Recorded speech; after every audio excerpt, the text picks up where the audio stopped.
Muchísimas gracias por acompañarnos el día de hoy. Es un gusto presentar un nuevo webinar de la serie Salud y Felicidad del Hospital Médica Campestre. El día de hoy nos acompaña como moderador el Dr. Guillermo Ramírez Núñez, director médico del Hospital Médica Campestre. El Dr. Ramírez es médico cirujano y partero por la Universidad Michoacana de San Nicolás de Hidalgo.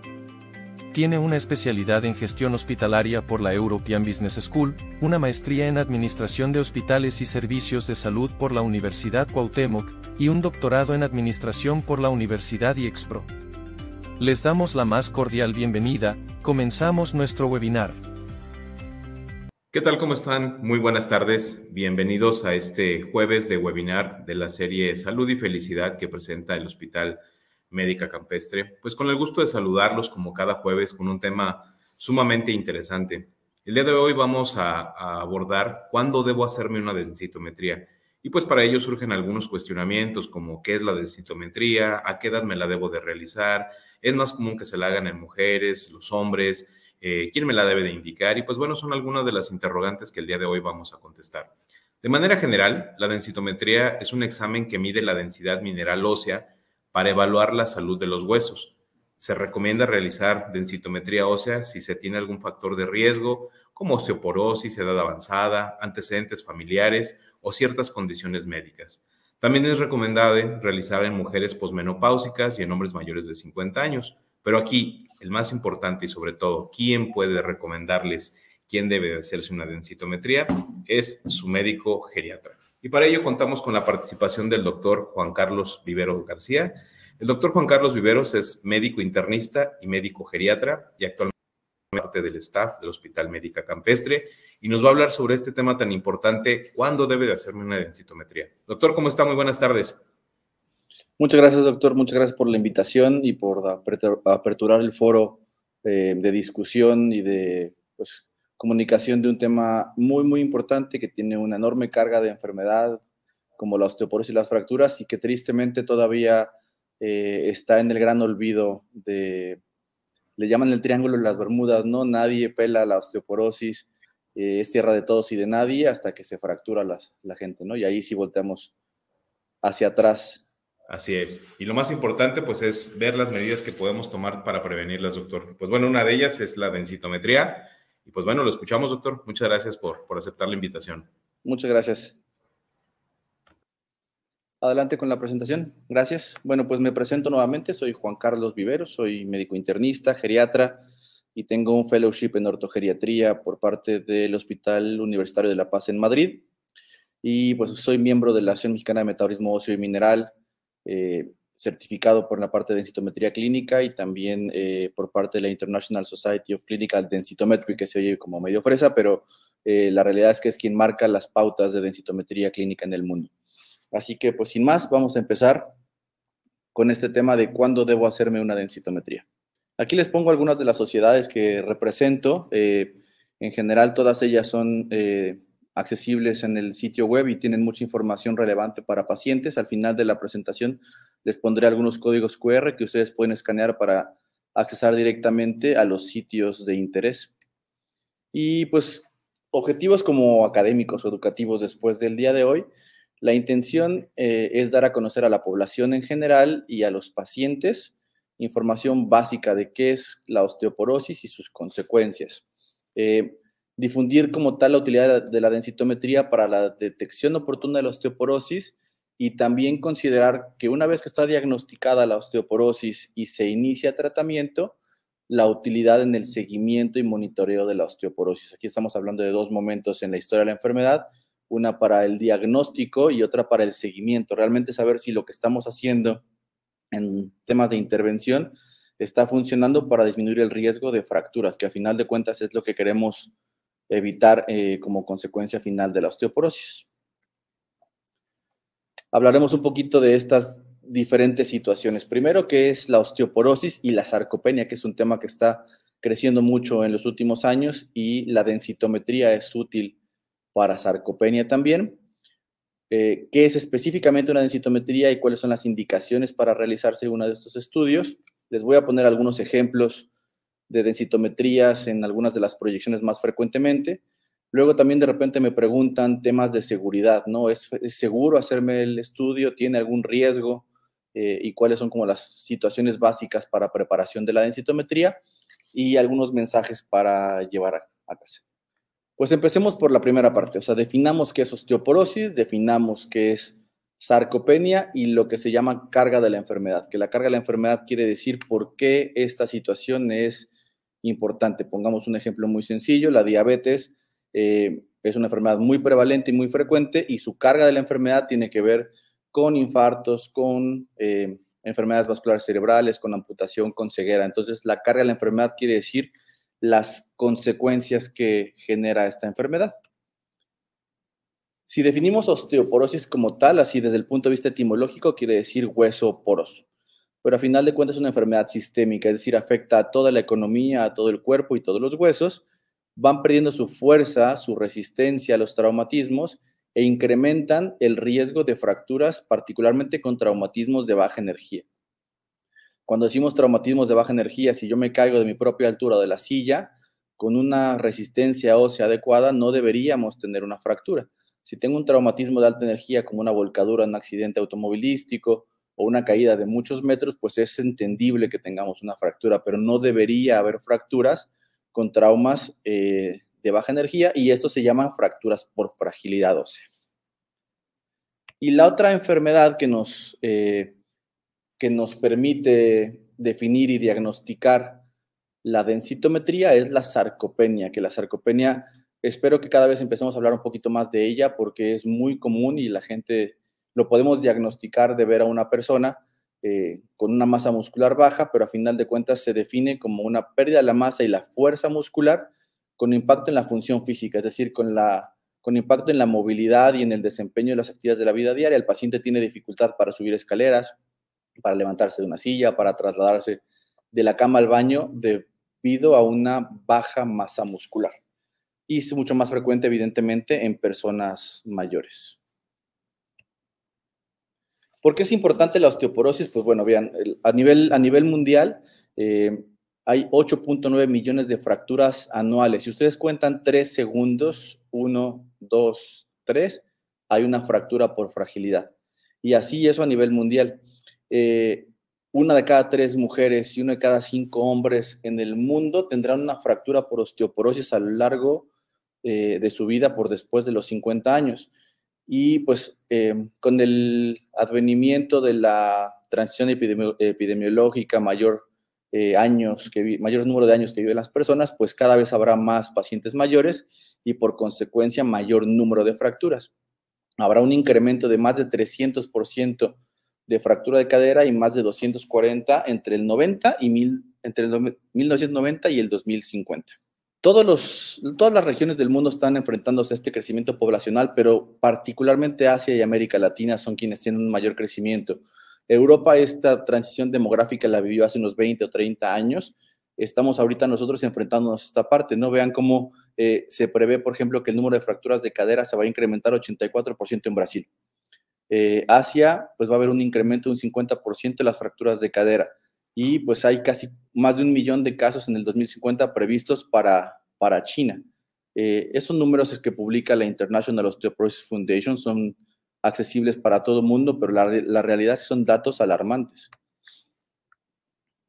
Otro punto importante son las fracturas vertebrales. Las fracturas de la columna vertebral por osteoporosis son las cuando la gente le llama que tiene una vértebra aplastada o con una altura menor. Esas son fracturas por osteoporosis. Las personas que ustedes ven con una columna mucho más hacia adelante, como jorobadas, le llamamos la parte técnica es hipergifosis, pero es una curvatura mucho más pronunciada hacia la parte adelante, y eso se debe a una alteración morfológica de la columna vertebral por osteoporosis, y solo la tercera parte de ellas reciben atención médica. Y más del 80% de las personas que tienen una fractura por osteoporosis no son identificados. Tenemos un montón de pacientes que se fracturan el radio y el cúbito, la muñeca, la cadera, el húmero, llegan al hospital, se operan, se van de alta y jamás se mencionó que es una fractura por osteoporosis y evidentemente no se da tratamiento ni farmacológico ni prevención de caídas y pues estos pacientes tienen riesgo de nuevas fracturas más adelante. Si hablamos particularmente de la fractura de cadera, eso es pues una entidad que es catastrófica, ¿no? Todo el mundo le tenemos un montón de respeto a la fractura de cadera. Justo por eso nació el concepto de la ortogeriatría, que es la alta especialidad que tuve la fortuna de estudiar, porque 40% de ellos no van a lograr caminar independientemente, más de la mitad de ellos tendrán que requerir asistencia en alguna actividad de la vida diaria en el siguiente año. Casi 1 de cada 3, entre el 20 y el 24%, se van a morir en el primer año después de la fractura.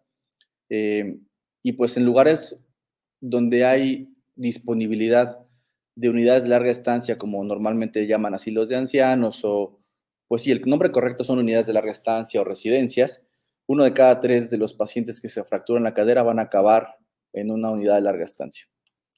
Otra cosa que es muy importante es que una vez se tiene una fractura, la fractura que ustedes quieran, tienen mucho riesgo de sufrir una fractura nuevamente.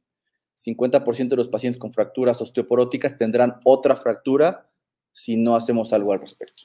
Entonces, como ustedes ven, pues las consecuencias negativas de las fracturas y la osteoporosis son preocupantes. Es algo que vemos todos los días. Yo creo que todos tenemos algún conocido que haya tenido una fractura por osteoporosis o fractura por fragilidad.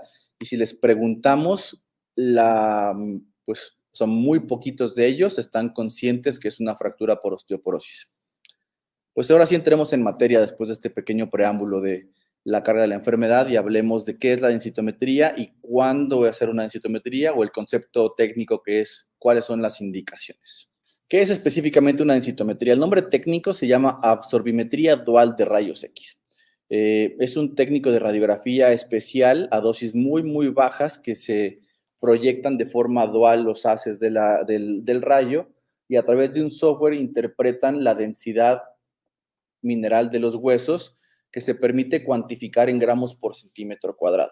Y así ya podemos calcular a través de la comparación de los datos que nos da la densitometría contra un sujeto joven y sano, qué tan lejos estamos de unos huesos como sanos, y nos permite hacer diagnósticos específicos para la cuestión de la osteoporosis. Otros nombres o sinónimos van a ver que es DEXA, absorbimetría de rayos X dual, prueba de densidad mineral ósea, examen DEXA, y así lo pueden encontrar en internet o en las ofertas de los gabinetes de rayos X que tienen servicio de densitometría. ¿Cómo funciona? Lo que les decía, el paciente se coloca en una mesa y tienen un rastreo que va de arriba hacia abajo con un sensor en la parte de abajo donde se proyecta el rayo del rayo X, y el sensor lo transforma en un software especial que se transfiere en gramos por centímetro cuadrado.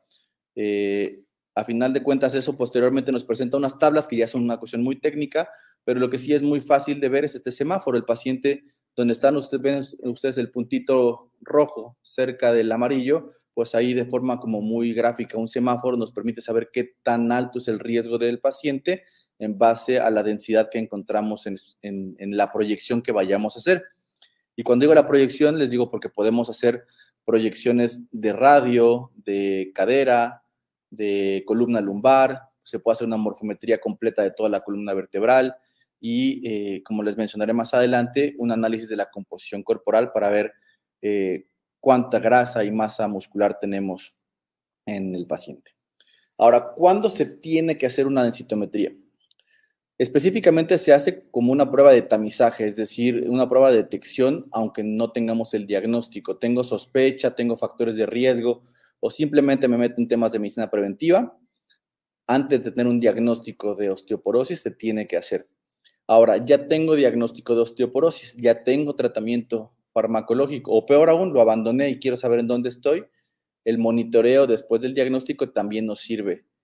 Otra cosa es para buscar fracturas vertebrales.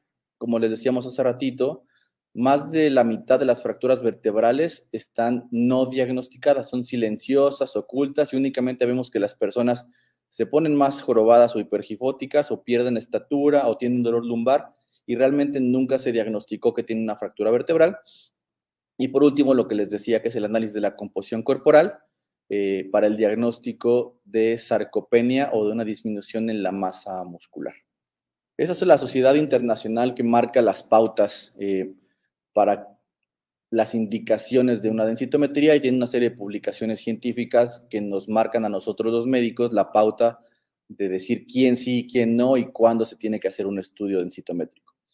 Como regla general, son todas las mujeres después de los 65 años o más.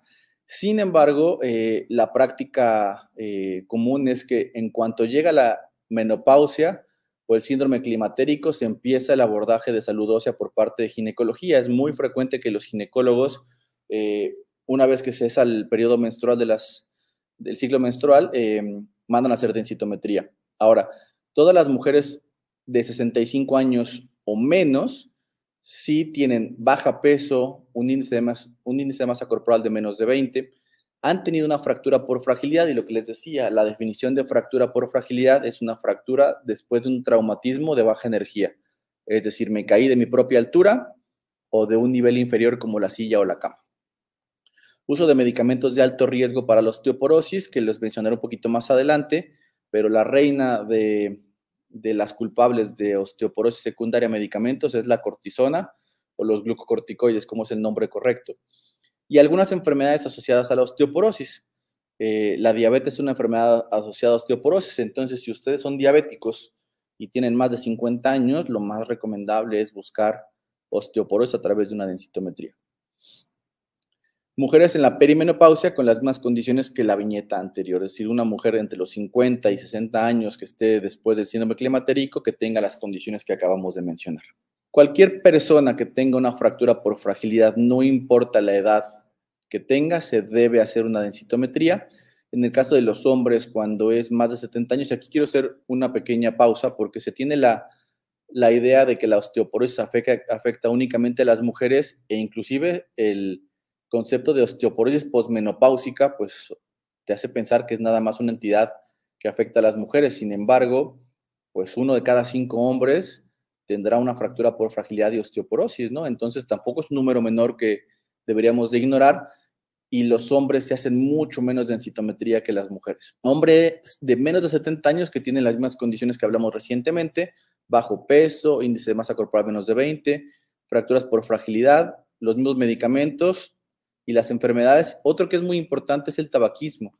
Si ustedes tienen más de 50 años y son fumadores o fumadoras, les recomendamos hacerse una densitometría. El tabaquismo es uno de los factores de mayor aceleración de pérdida de la masa ósea que se pueden encontrar.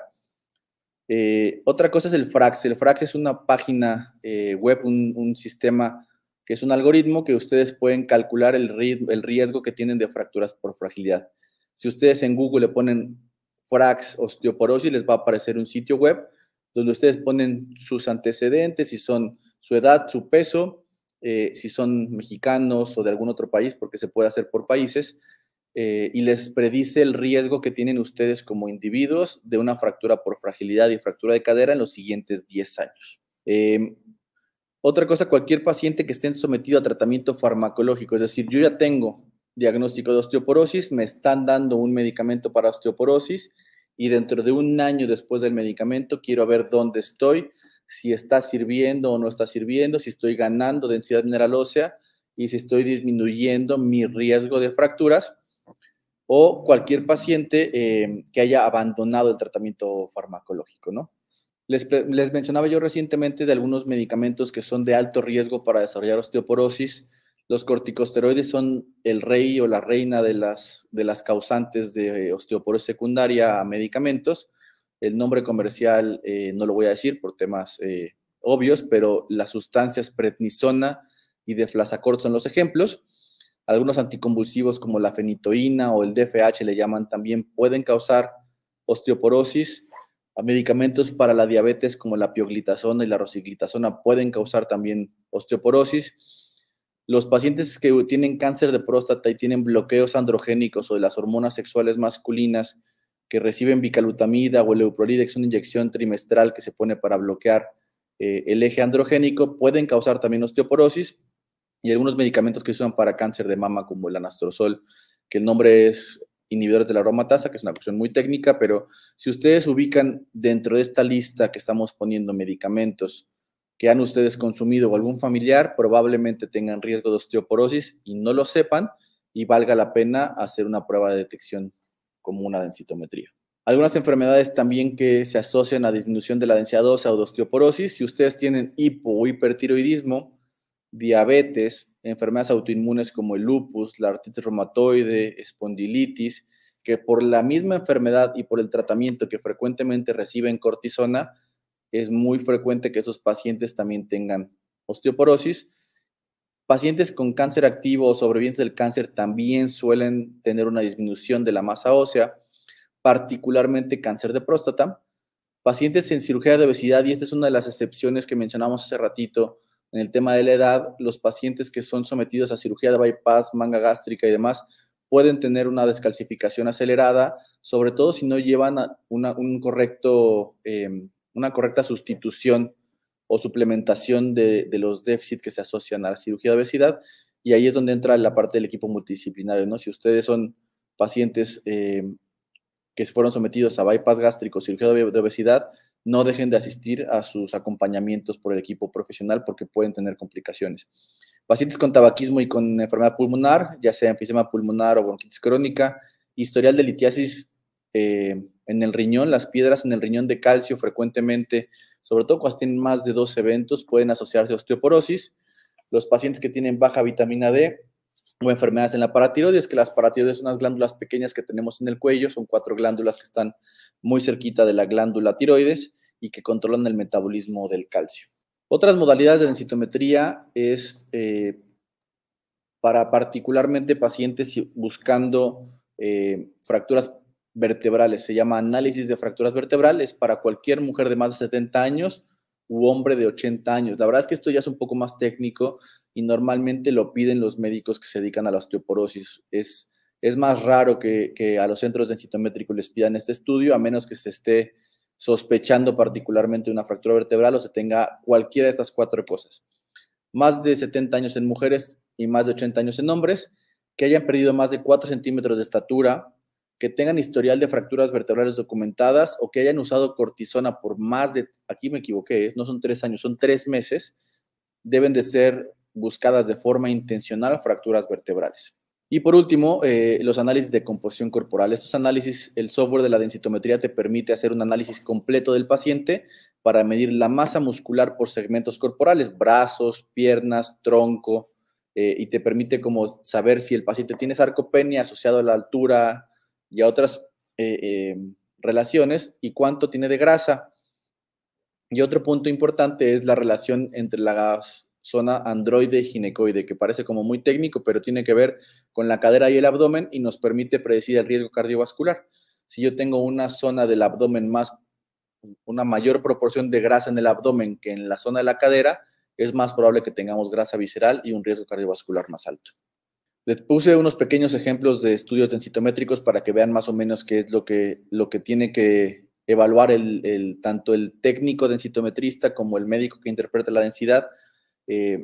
Vean, la imagen de arriba a su derecha es una proyección de la cadera en donde pues todas esas rayas y triángulos que ven ahí son por donde va absorbiendo el rayo X y las zonas que medimos para la detección como tal de la densidad ósea y nos permiten en las celdas que vienen aquí en los cuadritos que nos dicen cuánto tiene de gramos por centímetro cuadrado y pues a final de cuentas nos permite como hacer unos cálculos para poder decir si tiene o no tiene osteoporosis o si en su defecto lo podemos comparar contra estudios previos y vemos cuánto han incrementado en gramos por centímetro cuadrado la densidad de estos pacientes. O por el contrario, no, a lo mejor perdieron masa ósea. Lo mismo pasa con la columna y el radio. Estas son las 3 proyecciones que usamos para el diagnóstico y seguimiento de la osteoporosis.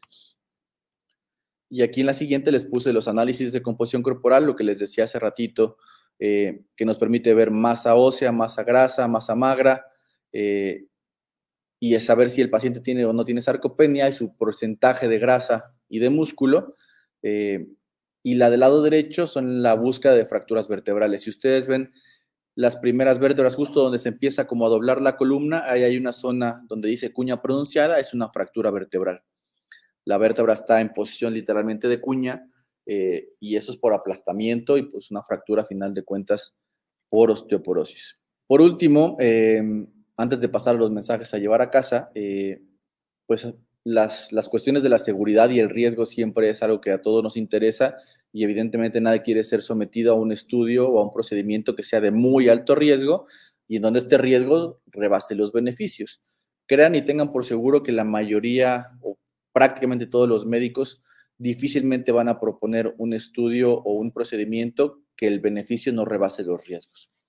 En el caso de la densitometría, el beneficio es muy alto y los riesgos son muy bajos. Inclusive las normas de la Secretaría de Salud no necesitan, por ejemplo, que los salones de densitometría estén plomados como sería otros equipos de rayos X. Ustedes ven en los gabinetes de rayos X siempre vienen como estructuras como paredes mucho más gruesas como con plomo. En el caso de la densitometría no funciona así, el riesgo es menor. Es un estudio que no es doloroso, pero sí requiere que el paciente sea capaz de poner ciertas posturas, particularmente la rotación de la cadera para poder ver las zonas de interés en el hueso y que la exposición y la proyección sea adecuada. Eso es muy importante porque si el técnico no sabe colocarlos adecuadamente, el estudio va a tener una poca confiabilidad y a final de cuentas pues van a pagar por el estudio o se los van a hacer en el hospital público y si tiene una mala proyección, la interpretación va a sufrir también. Aquí les pongo más o menos también el tema de la seguridad, qué tanta radiación se dan cada uno de los estudios. Vean, medicina nuclear, que son los estudios que más radiación generan, estas son unidades específicas de radiación, pero tienen 22.7. Y la densitometría tiene 0.001, que más o menos correlaciona con una radiación de 3 horas, contra 7.6 años de medicina nuclear, ¿no? Mastografía tiene 0.210, la radiografía 0.100. La tomografía, a final de cuentas, ya ven que está dando vueltas el equipo, dando rayos X como en muchas proyecciones y tiene una mayor cantidad de radiación. Pero en el caso de la densitometría es de los estudios con una menor cantidad de radiación, junto con las proyecciones, por ejemplo, de rayos X de las manos o los tobillos, son los que el paciente recibe una menor cantidad de radiación. Entonces, resumen, es un estudio muy seguro. Ahora, pues yo los invito también a que empecemos a exigir calidad en el tema de los estudios que estamos pagando, ¿no? Hay sociedades en donde ustedes en internet pueden ver quiénes son los personales que están certificados en la interpretación de las densitometrías. La Asociación Mexicana de Metabolismo Óseo y Mineral en su sitio web tiene publicadas las personas que están certificadas vigentes para interpretación de densitometría. Ustedes pueden entrar a la página de la MOM y ahí les puse el personal certificado. Vienen ustedes los desplegados para que vean si las personas que están interpretando sus densitometrías realmente están certificadas y si la interpretación es confiable, ¿no? Porque les comentaba, no voy a hacer comentarios de marcas, pero ocasionalmente uno ve estudios con una muy mala técnica y a final de cuentas, con una mala técnica, la interpretación no es confiable. Aquí les pongo, a final de cuentas, pues que sí uno puede estar certificado por las sociedades que rigen pues la calidad en los estudios como tal. Entonces aquí la invitación es que ustedes también exijan calidad en los estudios que están solicitando. Mensajes para llevar a casa, en forma de un mini resumen. La osteoporosis, como les mencionaba, tiene una carga importantísima y es silenciosa. Muy frecuentemente me preguntan, es que con razón me duele. No, la osteoporosis no duele. Es completa y absolutamente silenciosa. Si ustedes tienen dolor, no es osteoporosis. Hay que buscar causa, pero no es osteoporosis. Tiene consecuencias negativas para la salud, la calidad de vida y es costosísima. Eso no lo mencioné, pero la osteoporosis cuesta más que el cáncer de mama y los infartos juntos. Es una enfermedad muy catastrófica. La densitometría, como también les decía, es una prueba muy sencilla, económica, no invasiva y que les permite, a final de cuentas, detectar y seguir la osteoporosis. Y el tener estos foros de educación para pacientes, para familiares y para personal médico inclusive, nos va a permitir que tengamos una mayor detección de la enfermedad y pues a final de cuentas disminuir el riesgo de las fracturas, ¿no? Que mencionábamos. La consecuencia de las fracturas, la osteoporosis son las fracturas. Si yo tengo osteoporosis y nunca me caí, pues a lo mejor no me fracturo, ¿no? Y no pasa nada y da igual. Pero las caídas son una situación muy frecuente conforme envejecemos.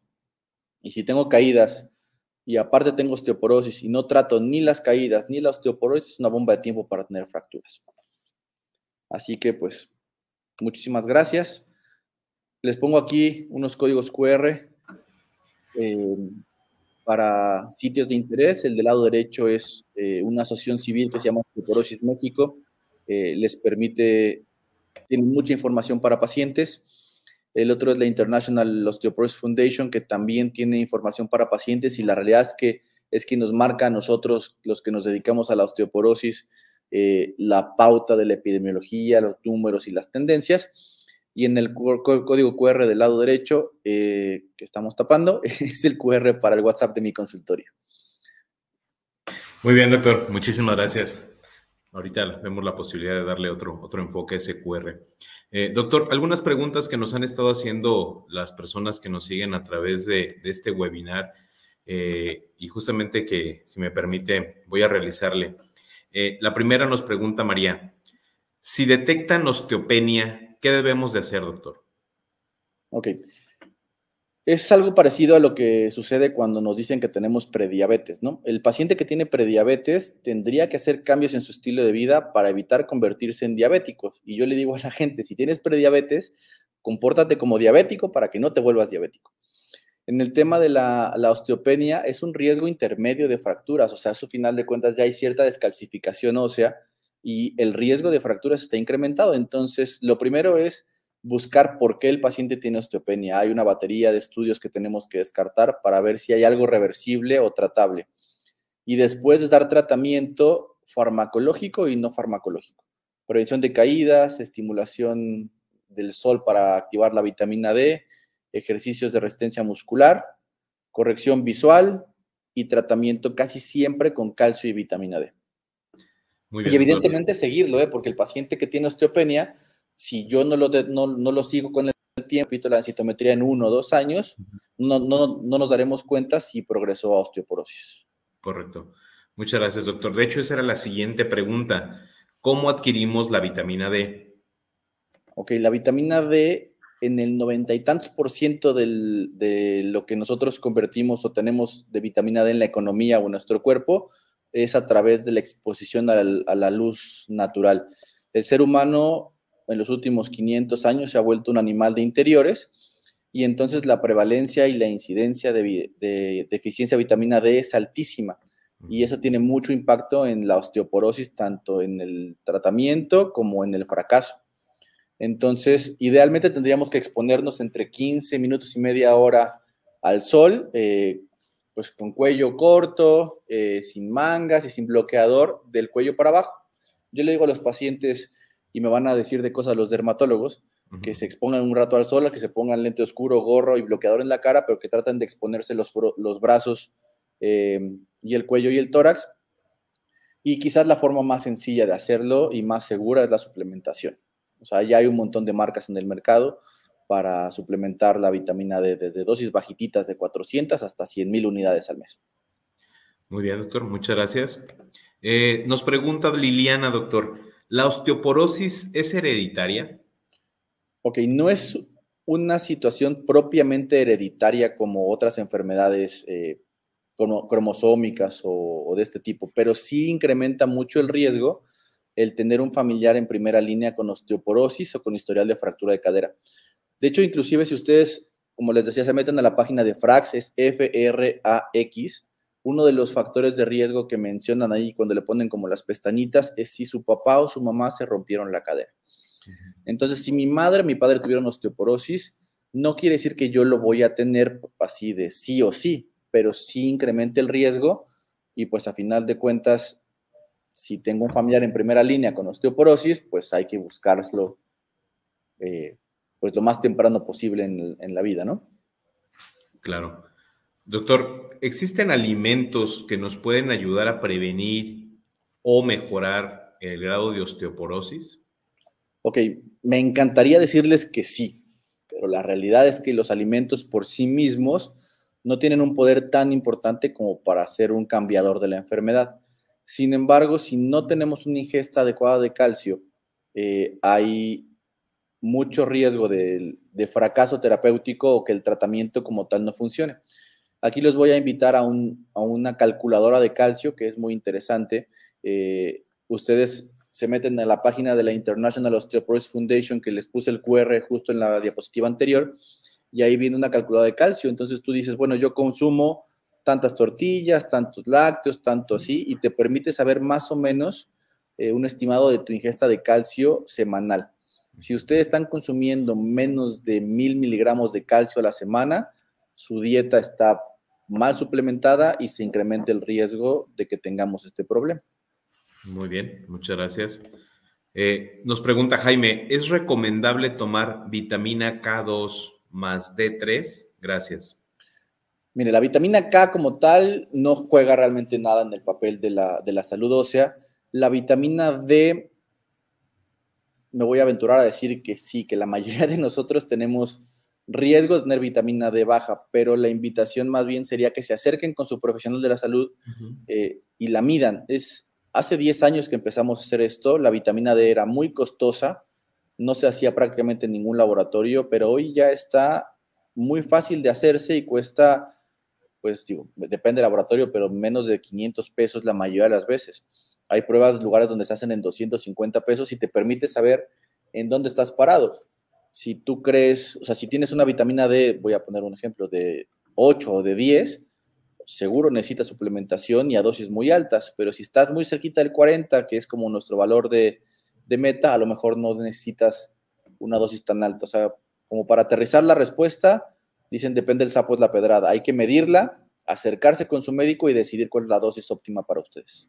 Sí, es correcto. Eso es muy importante, doctor, sobre todo porque tratamos o consumimos lo que a veces las mismas farmacéuticas nos venden y la verdad es que no necesitamos a veces tanta carga de vitaminas o minerales. Teniendo un estudio es idóneo saber lo que debemos de consumir. Probablemente estamos consumiendo de todo y solamente necesitamos algún suplemento más sencillo. Entonces, como dice el doctor, lo ideal es que acudan con un profesional a que les dé el seguimiento necesario. Doctor. Perdón, nada más un último acotamiento ahí. Y existe la sobresuplementación de vitamina D, ¿no? Así es. Es raro, pero puede pasar. O sea, si ustedes están tomando dosis mucho más altas de las que necesitan, existe la intoxicación por vitamina D, que les insisto, o sea, no se espanten, es muy raro. Yo me dedico a esto y he visto un caso en los últimos 8 años, pero puede pasar. Entonces sí es importante la medición para saber en dónde estamos parados. Muy bien, doctor. Jorge nos pregunta, ¿la actividad física puede ayudar a prevenir o al menos disminuir la osteoporosis? Sí.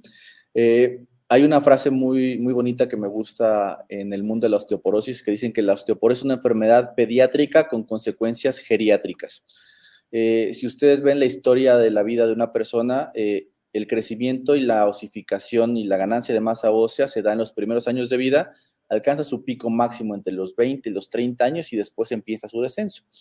Entonces aquí la invitación es que desde muy, muy, muy pequeños estimulemos a los niños a que tengan actividad física, particularmente actividad física de impacto o de carga, porque los traumatismos de correr, trotar y demás generan a final de cuentas una mayor osificación, le llamamos ejercicio osteoformador o anabólico. Y entonces si estamos acostumbrados a hacer ejercicio, aumenta la formación de hueso. Ahora, si ya llegó al punto en el cual nunca hice ejercicio y ya en etapas más avanzadas de la vida lo empiezo a hacer, también se ha documentado un incremento marginal, es decir, menor de masa ósea. O sea, no podemos decir que el ejercicio aeróbico es suficiente para resolver los problemas, pero sí definitivamente contribuye y también ayuda a la sarcopenia, que eso es ahí donde creo que tiene mucho más impacto, porque a final de cuentas, para no caerse, hay que tener músculo. Muy bien. Muchas gracias, doctor. Norma nos pregunta, ¿cada cuándo se debe hacer la densitometría, doctor? Muy bien, esa es una excelente pregunta. La sociedad que mencionábamos hace ratito dice que como regla general se tiene que repetir el estudio cada 1 o 2 años. Hablando específicamente de salud ósea, si yo les empiezo tratamiento farmacológico hoy y quiero ver cómo estoy en 2 semanas, la verdad es que el cambio va a ser tan chiquito que no vale la pena el estudio como tal. No menos de 6 a 12 meses. O sea, la verdad es que difícilmente habrá cambio en ese sentido. Los que interpretamos densitometría, yo particularmente les pongo abajo, el estudio se tendrá que repetir entre los 12 y 18 meses en base a lo que decía su médico, para masa ósea. En el caso de masa muscular es diferente, ahí sí podemos ver cambios muy pronto, ¿no? Entonces, yo empiezo intervenciones para sarcopenia hoy y a lo mejor a los 3 meses puedo volver a medir la masa muscular para ver cambios tanto en el segmento específico que quiera tratar como en la masa muscular total. Muy bien, muchas gracias, doctor. Quedó la duda sobre la osteoporosis y las edades, doctor. ¿La osteoporosis afecta a todas las edades por igual? No, afortunadamente no. La osteoporosis realmente empieza a aparecer en la historia de la vida por arriba de los 50 años, pero ya es mucho más prevalente después de los 65. Aunque la primera fractura que vemos en la historia de la enfermedad es la fractura de muñeca, y eso tiene que ver con las fibras rápidas musculares. Si yo soy muy mala persona y empujo al doctor Guillermo ahorita, él es una persona joven y probablemente alcance a estirar la mano porque tiene buenos reflejos y la fractura que se ve es la fractura de muñeca. Conforme envejecemos, estas fibras musculares rápidas se pierden y el paciente que se cae ya no alcanza a meter las manos y entonces vienen las fracturas de cadera o de otros lados. Es muy raro que veamos osteoporosis en etapas tempranas de la vida. Si aparece una fractura por fragilidad antes de los 50 años, hay que buscar enfermedades metabólicas, enfermedades más raras. Tienen enfermedades del calcio, de la vitamina D, de los minerales como tal, y es afortunadamente muy, muy, muy raro que veamos osteoporosis antes de los 50 años. Los pediatras sí hacen osteoporosis, sí hacen densitometrías, o sea, hay cursos de densitometría para composición corporal y masa ósea en niños en los centros de investigación, pero bueno, la verdad es que eso es algo ajeno a lo que yo manejo, pero sí existe la densitometría para niños. Muy bien. Jaime nos vuelve a preguntar, Doc, ¿en el caso de los hombres se recomienda la densitometría a partir de la andropausia? Yo me iría a antes, o sea, más un tema de la edad específicamente, porque la andropausia es una cuestión muy subjetiva y hay pacientes que a lo mejor nunca la alcanzan a percibir. Y tendríamos que estar midiendo los andrógenos en sangre como para saber en qué momento empieza el declive. Las sugerencias, como decíamos, arriba de los 65 años, como regla general, o antes si hay factores de riesgo, tabaquismo, diabetes, historial de fracturas, todos los factores de riesgo que mencionamos previamente, hay que hacer una densitometría, aunque seamos hombres, ¿eh? O sea, yo aquí nada más quisiera como recalcar quitar el mito que la osteoporosis es una enfermedad de mujeres. O sea, ustedes van a algunos laboratorios, insisto, no voy a decir marcas, pero salud de la mujer, densitometría. ¿Por qué? O sea, los hombres también, menos frecuente, pero también se fracturan y también tienen osteoporosis. Así es. Muy bien, nos pregunta Alma, doctor, ¿el cáncer también puede generar fracturas? Ok, como regla general, el cáncer suele ser como, o sea, cuando está activo, genera como un hipercatabolismo, es decir, perdemos nutrición, la actividad tumoral suele jalar como mucha energía y mucha nutrición y sí incrementa el riesgo de que se descalcifiquen los huesos, aparte de que muchos de los tratamientos farmacológicos pueden tener como efecto secundario descalcificación o pérdida de la masa mineral ósea. Ahora, un tumor óseo sí puede generar una fractura, ¿no? Ya sea propio de la enfermedad, propio del sistema óseo o una enfermedad metastásica a distancia, ¿no? Cuando hay una fractura se llama en terreno patológico. A veces el mismo ortopedista es el que se da cuenta que esa fractura tiene características de metástasis y se empieza la búsqueda para un tumor oculto o un tumor propio de los huesos. Pero sí, o sea, la respuesta es que los tumores, cuando están albergados en el hueso, pueden condicionar fracturas. Muy bien, doctor. Y por último, esta pregunta se ha estado repitiendo. ¿La osteoporosis es reversible? Ok, no. La osteoporosis no es reversible, es una enfermedad que va a acompañar al individuo toda su vida, como la diabetes. Es una enfermedad crónico-degenerativa, es una enfermedad crónica no transmisible.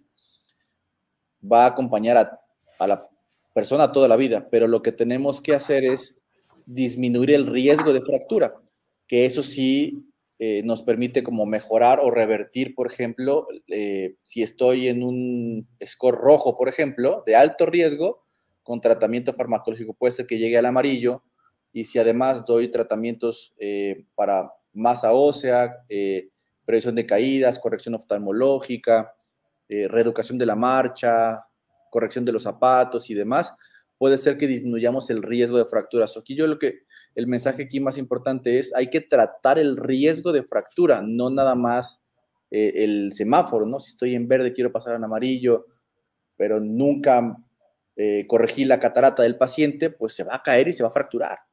Entonces es tratar el riesgo de fractura. Muy bien, doctor. Y también nos surge una pregunta aquí entre los asistentes. ¿A partir de qué edad o cuáles son las indicaciones para que un geriatra pueda ver a un paciente? A todos, absolutamente todos, ¿no? La geriatría es una de las especialidades como más integrales, en mi opinión. Digo, ¿quién vende pan frío, no? Pero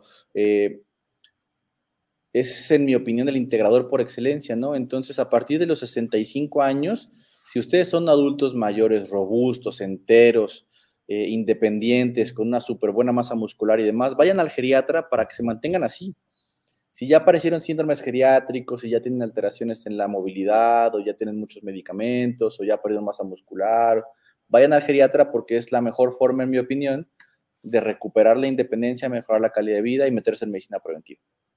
Muy bien.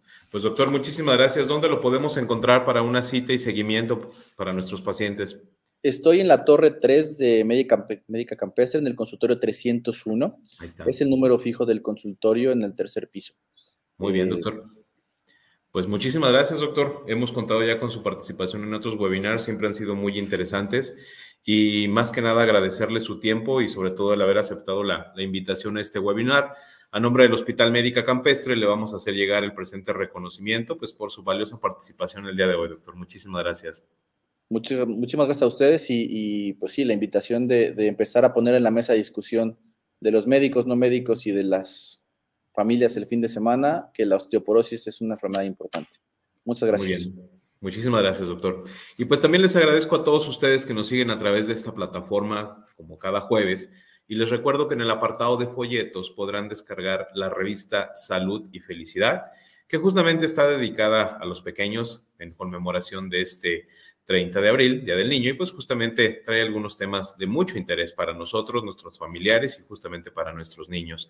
También ahí aparece la liga de donde podrán descargar la constancia para todas aquellas personas que nos han acompañado a lo largo de estos webinars y pues bueno, hacerles la cordial invitación para la próxima semana.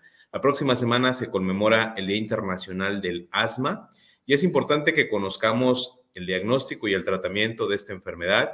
Y para ello vamos a tener la participación de la doctora Corina Grisel Ayala Pérez. Ella es neumóloga pediatra y nos va a hablar sobre todo el asma. Vamos a ver qué nos puede decir la doctora al respecto, cómo lo diagnosticamos y sobre todo cómo le damos el seguimiento. Muchísimas gracias, doctor. Gracias a todos desde casa. Nos vemos pronto.